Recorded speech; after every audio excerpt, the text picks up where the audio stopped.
What am I doing? I'm gonna try and record my process of creating this game Green Thumb with videos because there's a lot to explain and a lot to show, and I think this is gonna be a lot faster than writing down all my ideas and trying to explain them with words. If I can just say them, I think that'll be a little easier. So I'm gonna basically I have a lot of ideas in my head, and I'm gonna try and just draw out most of my ideas, and then maybe I'll try and connect them after that. But I just want to get everything kind of down at a really rough visual way to begin with, and then we'll take it from there. Okay, so the first thing is that the character that you play is a computer programmer, and so there's a lot of use of this terminal screen. So the game, like the main menu and all of the loading and saving and, well, maybe not the settings, but sort of the main UI is going to be in this terminal window. So you can, for example, if you load a new game by typing new in the terminal, it'll just say game loaded, and then you can type L for leave terminal, and then you'll end up in the game at a terminal, and it will be seamless. It'll be like the menu screen is diegetic. It's part of the game, and it integrates completely smoothly with the game. When you get into the game itself, basically the main kind of bread and butter of the game is your character is surrounded by these thorn bushes, which are always growing and always closing in on the character, and the player has to fight back against these bushes. So the player has a couple of options for doing this. At least probably a sword, certainly a staff that you can cast spells with, and there will also be a bow and arrow, but I don't know how useful that will be against the thorn bushes, but I'm sure there will be some other ways of attacking the thorn bushes as well. And you'll also be able to do a lot of interaction with plants and animals as well, small animals like rabbits and birds and maybe some bugs that live around here. And yeah, so you're also going to be able to plant your own plants and just kind of keep a garden going to keep you fed. And you probably can also grow some plants that will have like some magical abilities or be able to help you in some kind of other way.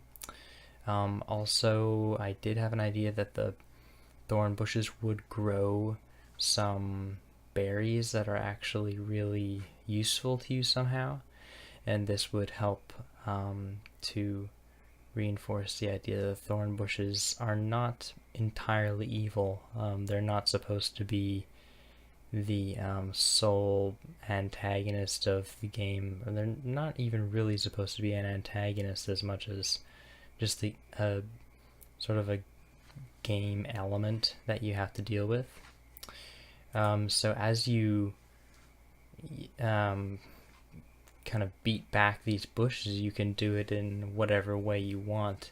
You could kind of go adventuring and start tunneling your way through the bushes, but as you do that, the area that you leave behind will constantly be closing in, so the map will always be changing, and there will be kind of a limited area of non-bushes that you can maintain at any time because of the rate at which you can destroy them compared to the rate at which they grow inwards. So you can actually move around this map, which will ultimately be procedurally generated if everything goes well. You can move about this map by kind of leaving a bubble of path that you've cleared, and you can explore in this way. So this is basically illustrates that you can explore through this sea of brambles here, and sometimes you'll come across NPCs who are also um, have their own bubbles of cleared space, and usually the NPCs will be hostile to you. Um, Maybe they'll be able to give you some good loot, but basically the NPCs and these other bubbles are kind of a interesting thing to find. That's kind of the purpose that they serve, and the NPCs serve as a challenge for you to overcome. And the farther away that you get from your starting area, the more difficult to kill these NPCs will be. So the idea is that if you wanted to, you could continue to play this game forever, always becoming more powerful and always moving farther away from your starting area, if you wanted to. I guess I'll also note that the NPCs sometimes will make their way into your bubble if you stay put, or otherwise they'll sometimes make their way into your bubble and they'll attack you as well. And oh yeah, also you can well, there's yeah, I won't mention that yet. So this just is a quick demonstration of the bow shooting or the arrow shooting mechanic.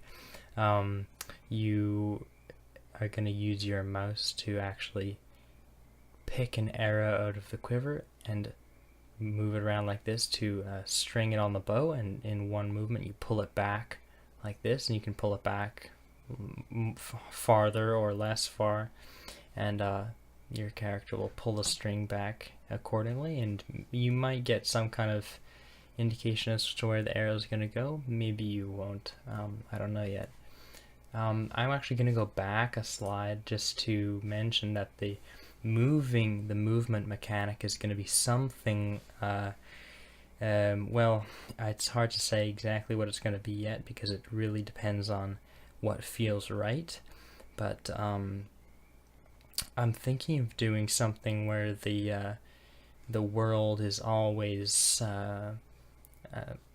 sort of rotates so that the north is always the direction that the character is facing, so the character is always facing north. Well, not north, but the top of the screen. I don't know if that's a good idea. It might become confusing to have the map rotating around like that, but I am thinking that the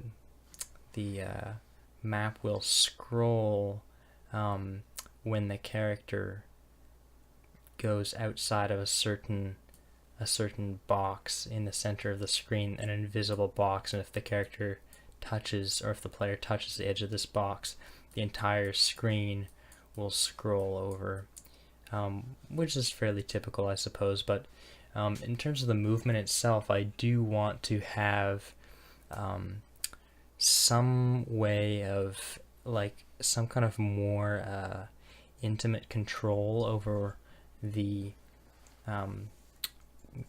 character representation of a player in the world. So I'm thinking of alternating pressing A, D, A, D in order to control the legs individually, so that maybe whichever direction your mouse is facing, you could have your mouse kind of operate inside of some kind of bounding box. Maybe it's over here, and maybe you can see here would be the middle, and you can see where your mouse is, and it can't leave this box, and this kind of is a proxy for the direction that your player is facing. So you could move wherever you move your mouse in here, that would be the direction that your player would face, and then you could alternate A and D keys to have your player take one step after the other in that direction.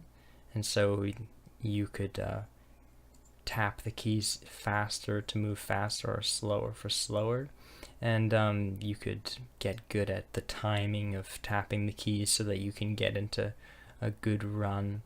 And maybe also you could like alternate SD to strafe right, A and S to strafe left, double tap S to move backwards, or double tap W to move directly towards the top of the screen. But I do want to experiment with this kind of alternate movement schematic or alternate movement scheme or control scheme for player movement. I think there's a lot that could be explored here. I'm especially interested in the idea of having more control over the actual legs of the character, so that when you press a button, the right foot hits the ground, and you press another button, the left foot hits the ground. I think this will just build, this will give an area of this will give room to improve, develop a skill that is just movement skill. I'd like to have many different areas of skill that can be developed in this game, each of which is easy to pick up but difficult to master. I think that's a pretty good way of organizing the skill progressions. So on we go. This is a demonstration of the bow and or the staff and spell casting mechanic. You're going to be able to draw patterns in the air with your mouse, and those different patterns are going to represent different spells. So there's going to have to be some kind of algorithm to recognize these patterns. And then a possible augmentation to this is a kind of a finishing part of the spell that chooses what direction to launch it off in. So this part of the spell determines what spell it is, and then this part determines the direction. So there's a lot going on here, but the basic mechanic that this is demonstrating is the meditation mechanic, or the sitting mechanic. When you sit down and you wait for a little while, the first thing that comes to your attention is that you have the option to go into your thoughts and actually enter this house. This is the building that you grew up in the story, and in this house you'll find your terminal, your computer that you used to program at, and you'll find also your father. Your father always lives inside of the house, and which you can only access through thinking about it and remembering it. And your father has lots to tell you, and lots to teach you about spellcasting and gardening and sort of general information. There's going to have to be some kind of cool UI for interacting with your father and kind of directing the flow of conversation with your father, so that you can access different bits of knowledge that he might have. But your father will always be accessible through sitting down, entering into your thought house, and talking with your father, and also the terminal will be accessible through there as well. If you choose to ignore the thoughts, you can continue on meditating, and I think what you'll find if you continue to meditate is that a change starts to happen in the brambles. They may kind of become a little bit less poisonous looking. Maybe the berries will grow out on them a little bit faster while you do this. But another thing that's going to happen is if you meditate for a little while, the NPCs will start coming to attack you, and they're going to be yelling some different messages at you as they come and attack you, but essentially they're trying to get you to stop meditating. They're trying to get you to fight back against them. Kind of the idea is that if you refuse to play the game, you actually win. So what I'm gonna try to do as the developer is to make it as difficult to find this pathway as possible, not by making it difficult to access, but by making it unlikely that the player actually chooses not to play the game. I'm guessing that if the player's just sitting here meditating and it starts to get attacked, somebody starts running up and starts beating the player, and the player will stop meditating and try and fight off the attacker pretty much all the time. But if you just sit there and wait, these guys I think will just turn around and leave you alone. I'm not exactly sure about how this is going to work yet. There's definitely going to be times when you die and you get this option to accept your death in the console, and it prompts you to type N for no, and it doesn't tell you that you could type Y or yes for yes if you wanted to. It's trying to get you to not accept your death. It's trying to get you to go and play the game and fight. It's trying to basically, the game is and also your father, a lot of this information comes from your father. Your father tells you that these guys are bad. Your father tells you that the brambles are bad, and also just the game, you kind of the player is so used to playing games where there's an enemy and there's something that you need to do, that I think the player will kind of take it for granted that the brambles are obviously a bad thing, and these guys who are attacking the player are obviously a bad thing, and the player will perpetuate this division or this conflict unknowingly or unwittingly, just by attacking the brambles and just by fighting off these guys. If you meditate for long enough, it might be cool if the brambles just grew and closed in on you completely, but then kind of became harmless. Or maybe at that point you get the option to have won the game, essentially, just by not playing it, essentially. But you always get this, if you're gonna die, you can always choose to accept your death or not, and if you don't, you get to come back and take control over your player for a little while, and maybe sometimes you'll make it out alive if you've approached death near enough to get this message. Sometimes if you don't accept your death, you can still make it out. Other times you won't, but as long as you do not accept your death, you can't win the game.